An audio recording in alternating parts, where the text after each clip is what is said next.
Hi, everybody. It's the first Sunday in a new month, and here at Sew in Common, that means it's time for a new block of the month. And this month, our new block is right here, and I call it Mirror Mirror. Hi, everybody. I'm Diana from Sew in Common. I'm the owner and designer of all of our blocks and designs that we piece in the hoop of our embroidery machine. And then we can make full-size quilts, smaller quilts, quilt projects, whatever we want with them. So welcome and thank you for joining us today. Grab your favorite cup of something and sit back and let's talk about Mirror Mirror. So Mirror Mirror is, like most all of our blocks have been this month or this year for our blocks of the month, a 15 by 15 inch block. Super duper easy to make because it only has 2 segment squares. And our segments are each one of our smaller squares that combine to make our full-size block. And this month, Mirror Mirror has the half square triangle that you're going to do in 2 separate color combinations. And then it has the offset triangle. So if you look at these 4 blocks here, they kind of remind you of a half square triangle, but it's not a full half square. It's an offset. And a little bit later in the video, I'm going to walk you through how you create the half square triangle and the offset. Now, those of you that have been with us for a while, you'll understand how to do the half square triangle, no problem.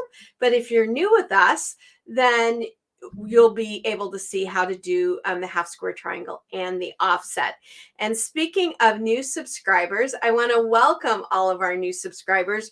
Just this weekend alone, we have a couple dozen new folks who have decided to join us and do their quilting with us, and I'm thrilled to have you all. So this month, our Quilt Lab video is Mirror Mirror, and you're going to be able to get your pattern and your design and the coloring sheet and all that goes with it on our website, sewincommon.com, www.sewincommon.com. And we will, in this video, walk through the creation of the 2 blocks, the half square and the offset. And I'll also show you how you trim it out of the stabilizer. At the end, I'm going to link a video for you that talks about using my favorite stabilizer, which I'll talk to you about a little bit later in the video as well.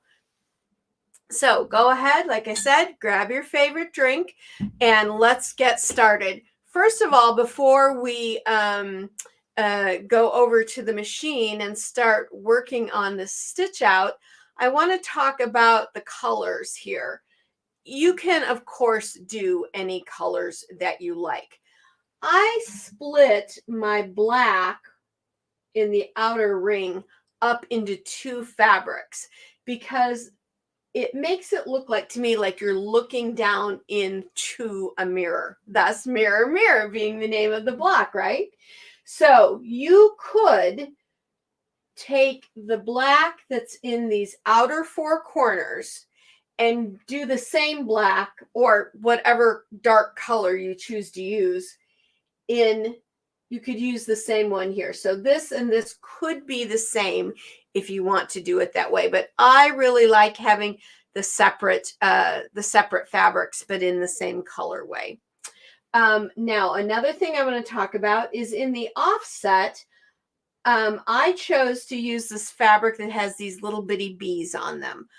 I would, in my next block, not choose a pattern, or I would choose a pattern that is more filled in, because when I use the bees here, as you can see, I have a different amount in each square, and it doesn't quite, your eye focuses in on it in a little bit of a strange way. So I could take a fabric like the yellow, the black, and this reddish pink here are all the same. They're a different background color with a little white daisy on it, which is really pretty. So I could have taken like one of these color types of fabric and used it in the center. But this periwinkle also has the little bees on it. So I thought I would use both, but I like how it looks in the periwinkle. I'm not wild about how it looked on the white for this block. It's a pretty fabric in and of itself, but I didn't like it for that block. So I would just use a solid white maybe, or a lighter version of maybe the periwinkle, something like that, to do that. So you're going to need 1, 2, 3, 4, 5, 6 fabrics for this block, or 5 fabrics if you choose to use the same fabric for this part of the half square triangle and this part of this half square triangle, okay? But in the pattern, I give you the information for 6 colors, but you can cut it to 5 if you use that same one, all right? All right, everybody, let us go over to the machine camera and let's start stitching out the half square and the offset triangle, and then we'll move on through the video. Okay, everybody, here we are at the machine, and I'm going to go over with you basic tools and basic setup. Now, I know there's a lot of you that have seen and heard all of this before because you've been with us for a while. You might need a refresher. That's great. But you guys, we have several dozen new subscribers with us in the group, and I'm sure some of them are watching or will watch throughout the week. So I want to make sure that they see everything from beginning to end. So of course I always go through this in our videos, and let's all welcome our new subscribers. Welcome them in the comments. Say hello. I hope you all maybe are reaching out to one another and getting to know one another. Maybe you're working on the July block of the month project. So please reach out to one another, say hello, make new friends. It's a great way to do that. And welcome our new subscribers today, because I'm thrilled to have you all with us. Alrighty, so there are some very basic tools that are needed. You're going to need a good piecing thread. I typically like a 40 weight. I even work with a 60 weight embroidery thread, especially on larger quilts. That thinner thread is perfectly strong enough, and it will take a little bit of bulk out of your seams. Even the tiniest bit can help, especially when you're working with a larger, say a queen or a king size quilt. But I almost always will do my demonstration pieces in this, or if I'm running off to a class, I always grab this, and this is my favorite. It's Isacord 40 weight number 0184. It's a very light dove gray. The reason I like this is because when you piece with it, you don't see it, and it melds in with every color. So I like this. Now, I will give you a couple of tips here. Don't use your pretty color threads for your piecing. Let's just say, let me grab a piece of fabric here. Let's just say you wanted to, you had this fabric in and you thought, oh, I'll piece with this color because you just love the color. Don't piece with that color. You're never going to see it. Save that pretty color for your finished quilting. Use something like this. Any neutral will do. This is just the one that I prefer. Today I will be piecing in a black, just so you guys can see it, because you wouldn't see this in the camera. But that's my favorite. My other tip is, don't use a real glossy thread for piecing. Say like Floriani or Exquisite by Dime, both absolutely gorgeous threads, and I love them, and I have tons of them, of each of them. But I use those for my embroidery, and I use them for my finished quilting to add maybe a little extra oomph to my finished quilting. That's what those threads are perfect for. But that's the piecing thread I use. As far as tools, I highly recommend you get yourself a good little manual seam roller. Plastic, wood, whatever you prefer. I don't even remember who makes this one. I've had it for a long time now, and I don't remember, but any good little manual seam roller will work, and you'll see why here in a moment. Now, if you have a tiny little craft iron and a mat, and it's all set up by your machine in your workspace, go for it. Use it. That's wonderful too. You also, I highly recommend you get a fabric glue pen. I have a video out on my YouTube channel here at Sew in Common that is all about glue pens. I took 3 of the most often used ones. I did some experiments and some tests, and I rate each one and I tell you the differences and why I like one over the other. Now, I chose this Bowen as my favorite. I'd never heard of this brand before I started testing with it, and it ended up being my favorite. So I'm just so you know, I'm not getting paid to tell you about any of these brand names, or I've not been asked to share them with you. These are just products that I've personally tested and I really like this one. So you can watch this video on my YouTube channel. And while we're at it, if you haven't already, please subscribe to the channel and click the notification bell. You can either personalize your notifications or choose all of them. That way you get to know whenever I put out new content. So you're going to need that. I also recommend anytime you're sewing at a sewing machine or an embroidery machine, you get yourself a stiletto. Let's just move our camera up a little bit. If I'm in here working with my fingers and I slip, something moves, my finger's going or my hand's going right under there, and I'm going to end up in the emergency room with some stitches probably and a lot of pain. I know a lady had to actually have surgery to have part of a needle taken out of her finger. We were all at a big class at one weekend together. Oh gosh, about 6 or 7 years ago. That needle went in her finger and they got most of it out, but they couldn't get all of it out. So they ended up taking her to the hospital. So a stiletto will keep that from happening because you can work in here with this. If something hits this, you don't care if that gets hurt, but you do care if your fingers get hurt. And then of course you're going to need a great pair of scissors. I really like the Karen K. Buckley brand because of the micro serrated blade. And here's why. When we cut our fabric, if we're using a dull rotary cutter blade, so always make sure you have a good rotary cutter blade as well, or dull scissors, when we cut, we start the fraying process because it gives little tugs on those threads, and that's what starts fraying. But with a micro serrated blade, you get a super crisp, clean cut. That's why I like the Karen K. Buckley scissors. However, any good scissor that you like and use already will be just fine. So let's move our tools out of the way. Now let me slide fabrics in here. I always like to take my pattern and go over and prep and cut all the fabrics that I'm going to need. Let me put this back down so you can see all of them. So here I have the ones set up for my outer half square triangles, my inner half square triangles, and my offset half square triangles. Now, if you've never done an offset triangle, I find this to be a very useful block because it gives you little centers or little outside corners rather than a full half square triangle. Today you're getting small, not your typical sizes here. So if you have our basic block set, the sizes in this pattern are not in the basic set. So that's nice because you're getting like a whole extra size for free because of course our block of the month is for free. Now today I'm going to show you how to do a half square triangle, and I'm going to show you how to do an offset triangle as well. And I really love that. So I have a pattern out on the website, sewuncommon.com, for a 5x5 offset half square triangle. I highly recommend everybody go and get that. I think it's just a couple of dollars, and you will find that you use it all the time in your quilts because it's really useful.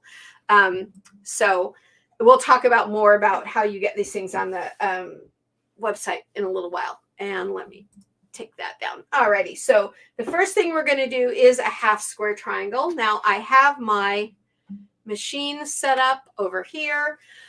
I have my hoop set up, and I've hooped a piece of wash away stabilizer. This is the wash away that we use when we do freestanding lace.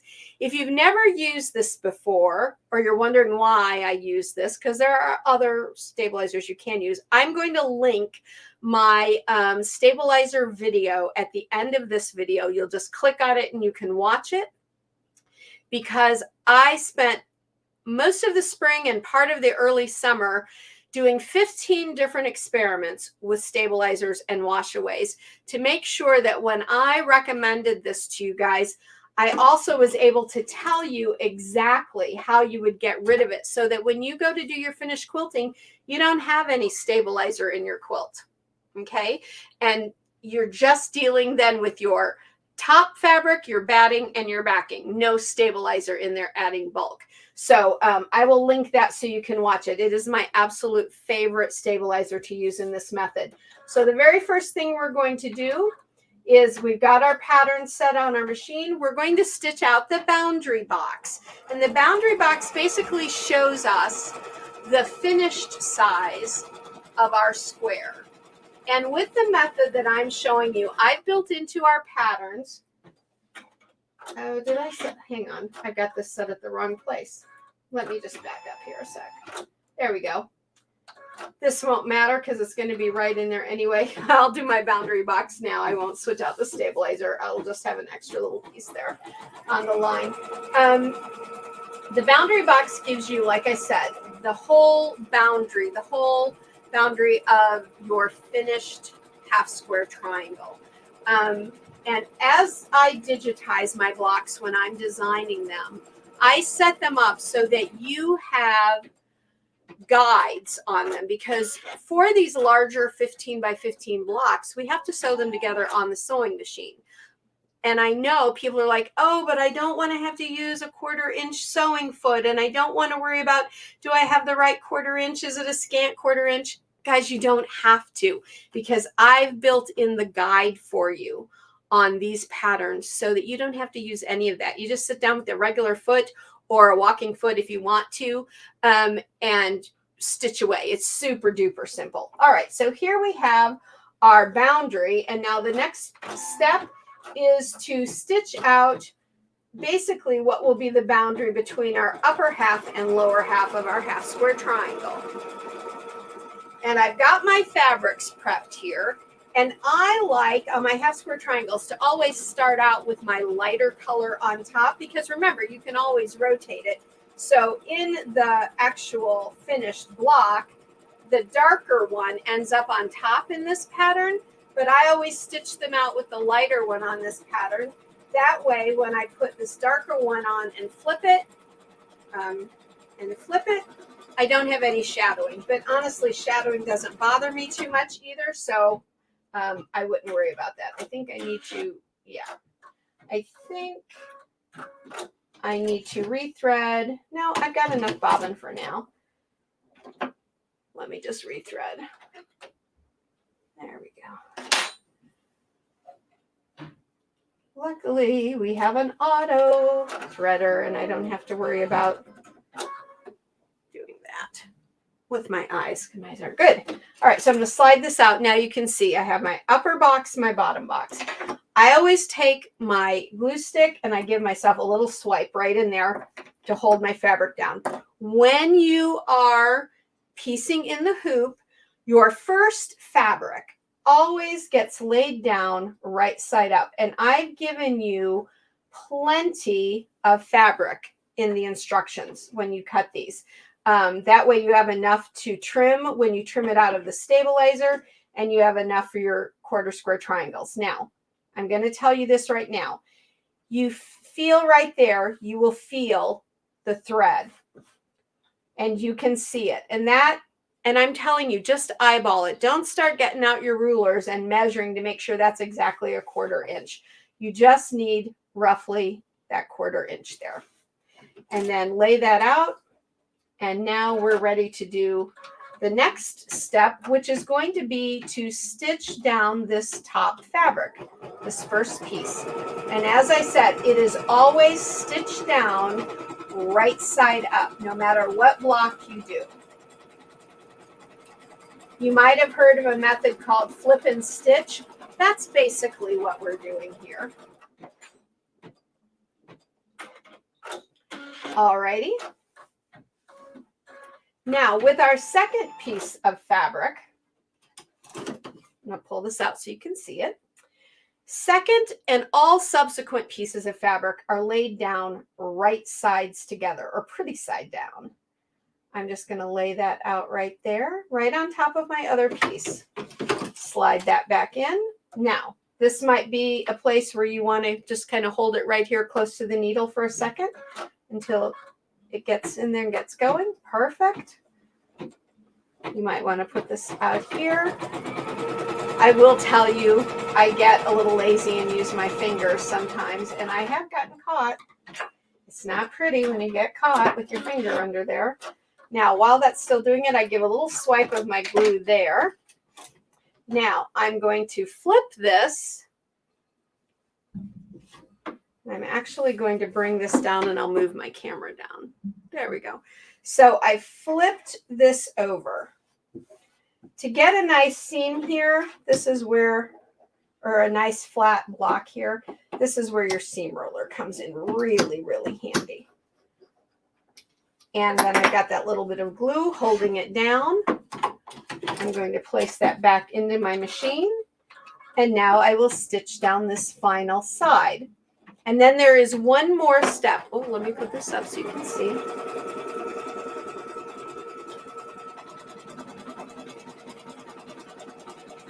The other thing you're going to want probably is your, whatever your favorite embroidery tape is.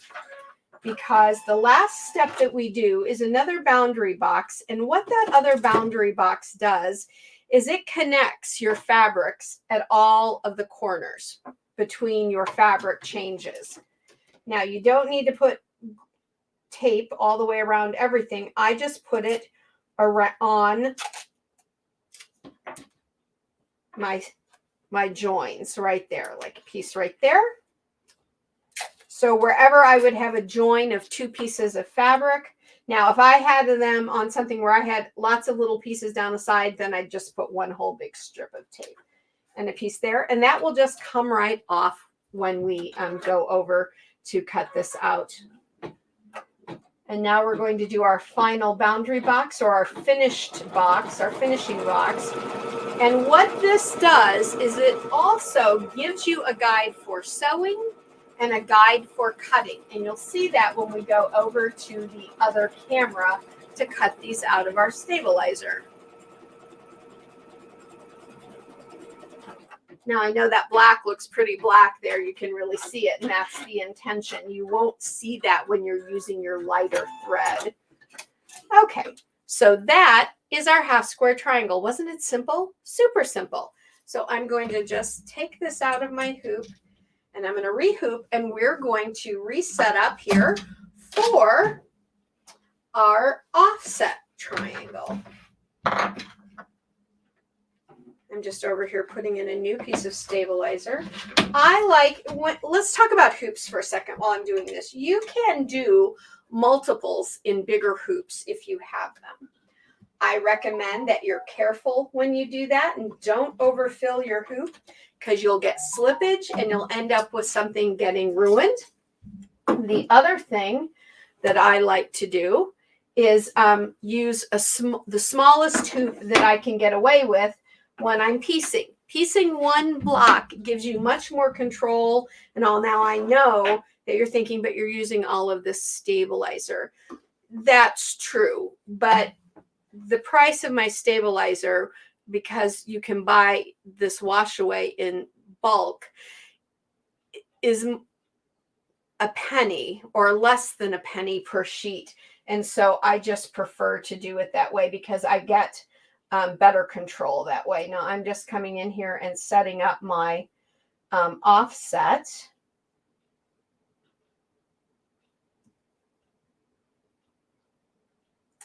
There we go. I got two of them in here. That's the wrong one. Let me go back and grab the right one. Unfortunately, I need to clean out my my stick because I have so many prototypes and things on here. And some of them have very similar names. Okay, I know it's on here. Let me check that one more time.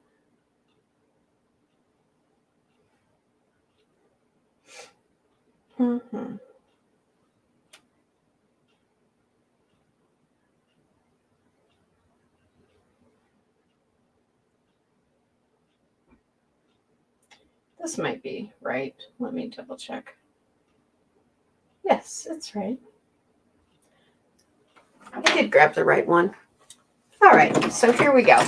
Now, in this scenario, it's a little different. Your boundary box isn't a whole square. It's a part of a square. You're going to see that here in just a sec. And I've got my fabrics. I've got the part for the lower part and the square for the upper part. So this gets made with a square and a triangle, basically.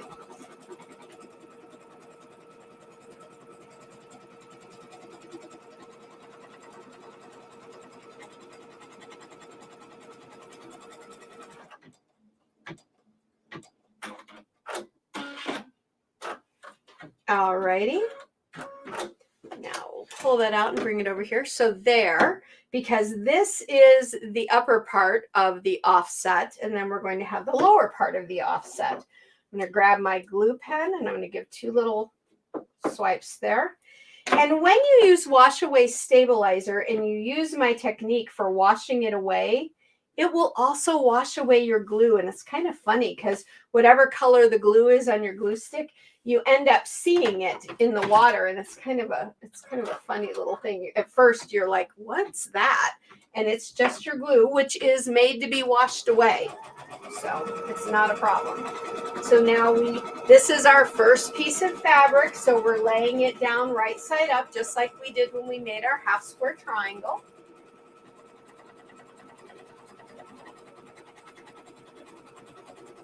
Now, in the half square triangle, we don't have to do any trimming until we trim it out of the stabilizer at the end.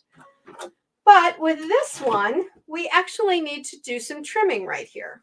So I'm just going to put my hoop down here. Now I'm a lefty, so if this looks funny to you, that might be why. And I'm just going to come in here with my scissors, and I'm going to lift this up, and I'm going to look and say, yep, that looks roughly like a quarter inch to me. Perfect. Don't let perfect be the enemy of the good. And I'm just going to cut that right off. That will go into my scrap for my scrappy quilting that we've got coming up later in the year. Now I'm going to take my little bee fabric here, and it's cute. Lay that. This is my second piece. Lay it right side down, right there.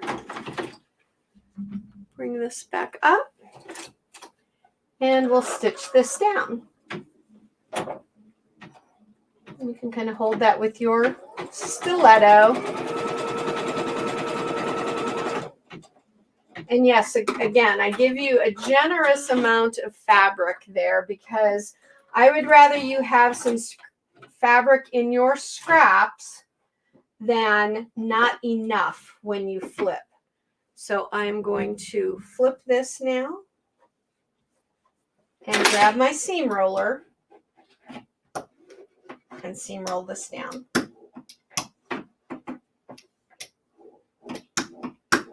And this will have a boundary box at the end like our half square triangle does. So we will have a couple of places here where we put a little bit of our embroidery tape. Let me bring this back up.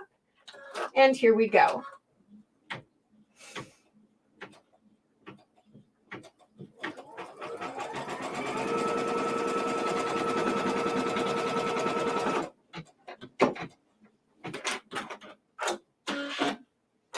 Okay, now I think I've got just enough tape on this roll. If you use a medical tape or a painter's tape, folks, get one that says for sensitive skin or for fine finishes if you're talking about painter's tape.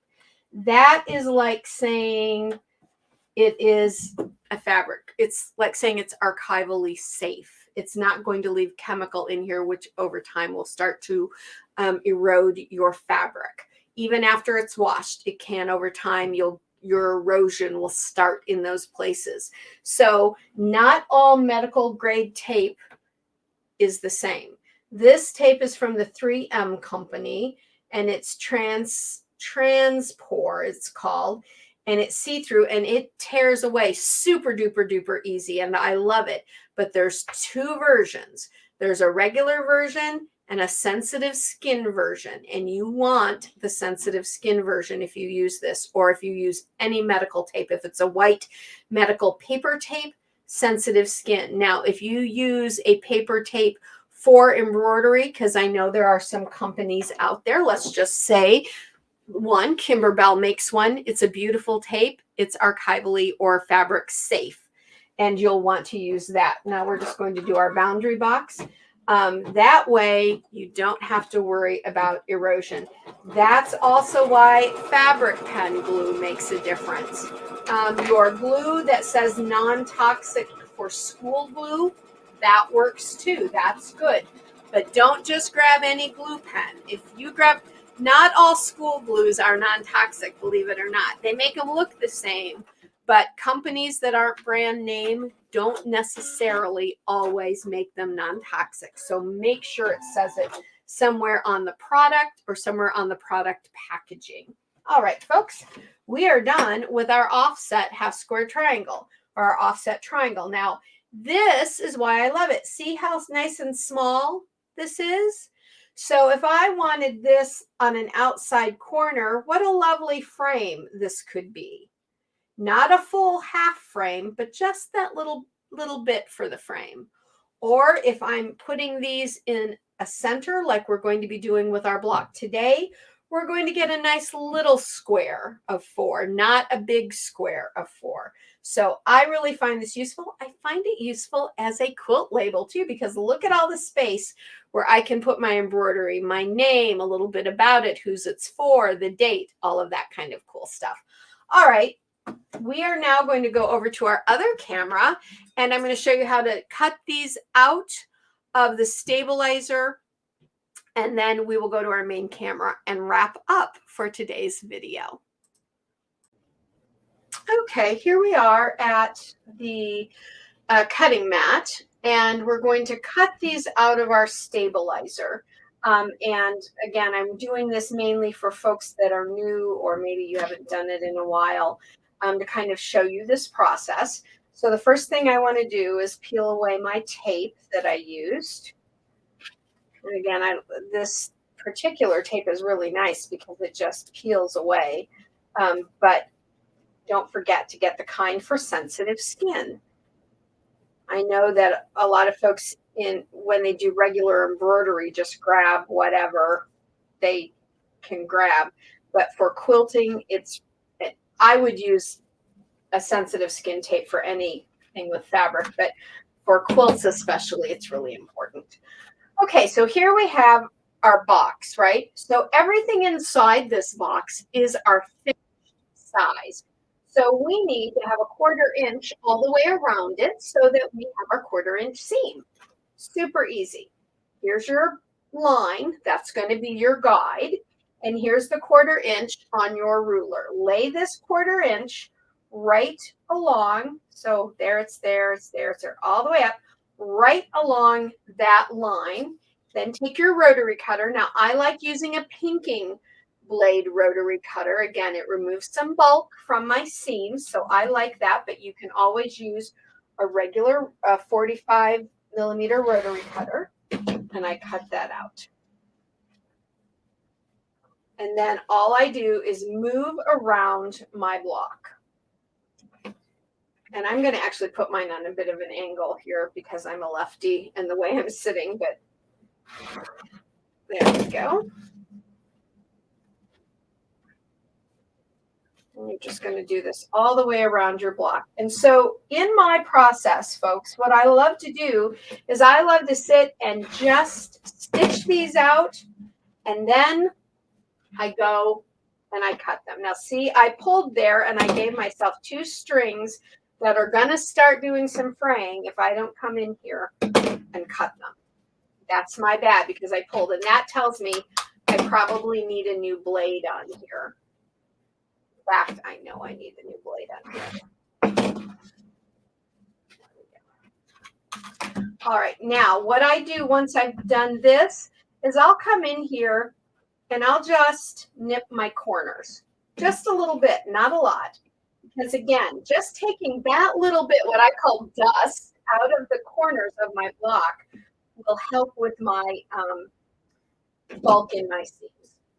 Believe it or not, just that little bit of dust right there makes a huge difference. And away it goes. There is my offset triangle. So if you put 4 of these together, which we'll be doing in this block, and all of these are going to end up making a small block in the center. But you could use these. This could be your outer. And so you could have a nice little outer corner here on all 4 corners or something like that. I love this block. I really, really love it. And I've never seen anyone try to digitize it and use it. But in traditional quilting, I always used this block. And it's so simple to make that I think that everyone should really, really use this block. And of course, you can find that over at the website. Now I'm just pulling my tape off. And I always like to pull with my seams, not against my seams, just because I know that this is easy and all, but we are dealing with just run stitching. We're not dealing with like embroidery stitching. We're dealing with run stitching, just like we would on the sewing machine.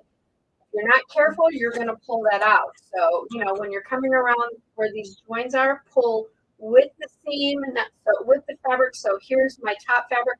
Pull it with that. Don't pull it against that, because that can cause you to start pulling off your seam. Now I'm lining my 1/4 inch up all the way around again. And I'm going to come in and do my trimming. Yeah, I could just feel that in that cut. I really need to put a new blade on this, and I will do that when we're done here. Because otherwise, I'm going to end up with some problems. So how often do I change my blade? Now, I try to do a new blade with each new full-size quilt that I do. So if I'm just doing big blocks and stuff and getting those ready for things, let's say I had 15 to 20, 15 by 15 blocks in a quilt. Once I do 15 or 20 of those blocks, I would probably change my rotary blade. Or at least I should. I know we don't think of it often, but there are those little tricks really do save you a world of hurt sometimes. Now, all right. So there's my dust, which is really going to help me in my corners. And away that goes. Close that off. And so there is the half square triangle, of which you're going to make a lot of those in different combinations, and your pattern will tell you that. And then there is the offset triangle as well. And you're only going to make 4 of these, but I think you'll end up using it in a lot of other patterns, like I've mentioned. So we're going to go back over to our main camera now, and we'll finish up.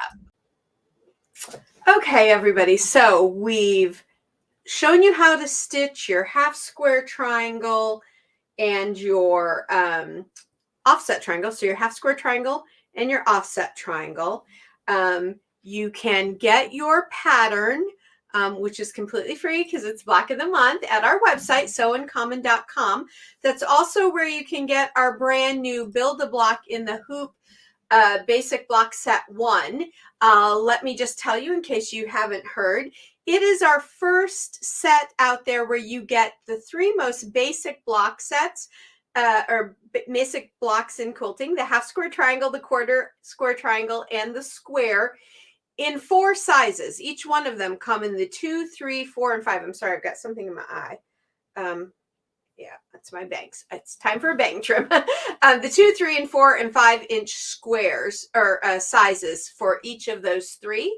And you get all of your written instructions, your templates, your cut sheets, and you get a full how-to video, which is a private video only for folks when they purchase that set. So you'll want to make sure and take a look at that, because I put all my tips and tricks and stuff in there for you guys.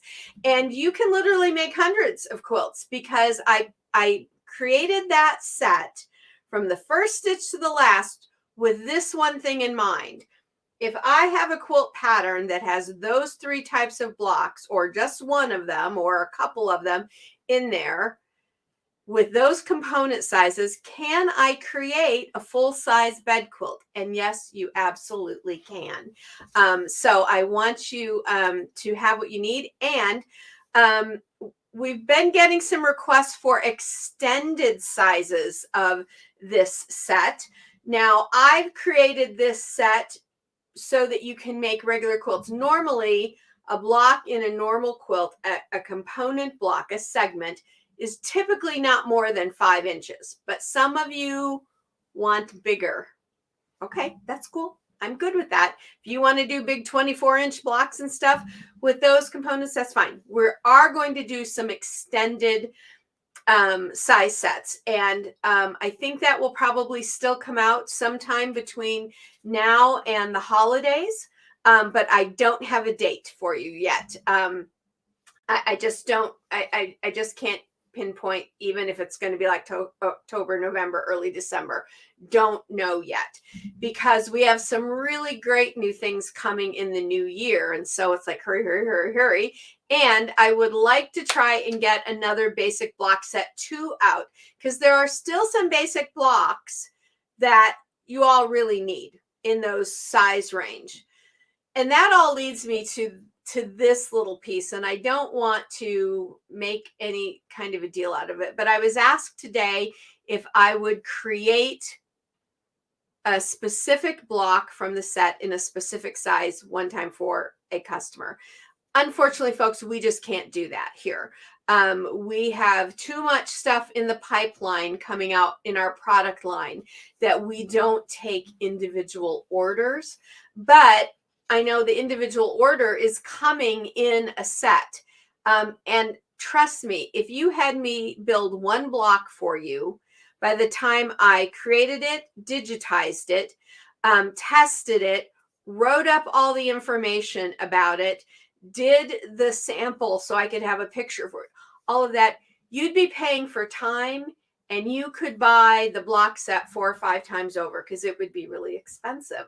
So those types of things are coming, and I love to hear it. So don't ever be afraid to ask about something like that, because it might be coming in something, and then you'll end up being able to get it at a later date, along with lots of other goodies in a set. And in the new year, we have quilts coming that are all done in the hoop, where you get all the pieces to do a quilt. In fact, in 2024, we're going to do a big quilt along as we go. Not a block of the month like this year, but where we start with a pattern set that you'll get, and we'll do it, and we'll have Zooms with it and all of that. That's coming in 2024. So there's so much coming, but I appreciate all of those questions, because also when you ask those questions, that gives me ideas of things that you all want that we can put into the product line and get that going, or maybe put them out as free blocks of the month kinds of things. So anyway, just wanted to share that. And this has been, of course, our Mirror August 2023 block of the month. That's what I called this block, Mirror. I just, every time I looked at it, like I said, it felt like I was looking like down into the waves of the water. And then I thought, what else is that like? And then that phrase came into my mirror. So that's our new block of the month. Go get your free pattern set now, because they go really quick. You guys love those, and they go so quickly.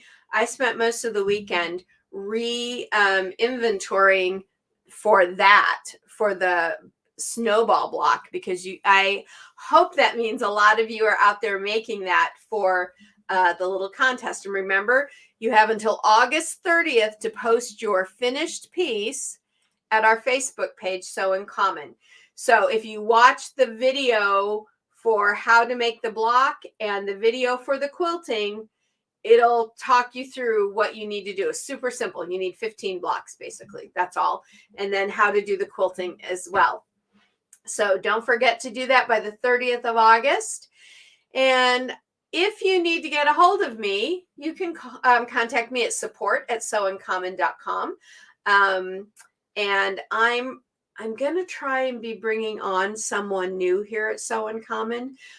So if you see an answer from someone else, you can trust what they tell you, because if they'll probably check in with me.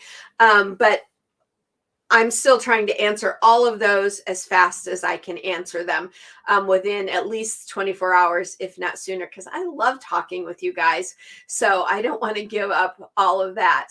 But be on the lookout, because I'm also going to be looking for some folks to test blocks for me. Because one of the things that takes a lot of my time is doing all the testing of my digitizing. So I'm going to be looking for someone to help me with that, either still this year or early in 2024. And I'll put out a whole bunch of information about that when I'm ready to do it. And that's coming quicker than I thought it would. And that's wonderful. That's all because of you. We're growing at Sew Uncommon because of all of you folks. And I can't thank you all enough. And again, as a thank you, let me also thank all of our new subscribers and welcome them. We've had a whole bunch of folks just this weekend, and we love having you here at Sew Uncommon. And you can always contact us either through comments or through the support@sewuncommon.com. Again, put a comment in this video welcoming our new subscribers, folks. Get to know one another. Because part of what I'd love to do is for you all to become a community. Make some friends. Make some quilty friends. You'd love it. So one last time, if you haven't subscribed to our channel yet, please do so now. We love having you. We have a lot of fun. We've got a lot of new stuff. This was our first year. We're in our first year of really doing Sew Uncommon, which is all quilting and piecing on our embroidery machine. And we're growing faster than I thought we would, and I love it, and we'd love to have you as part of our community. You guys inspire me, and I hope I inspire you too. And then, of course, click the little bell so you can set notifications so that you know when I put out new content, okay? And until next time, everybody, have a great rest of your weekend. Stay safe wherever you are, and of course, go make some beautiful quilts and sew life beautiful. Bye for now, everyone.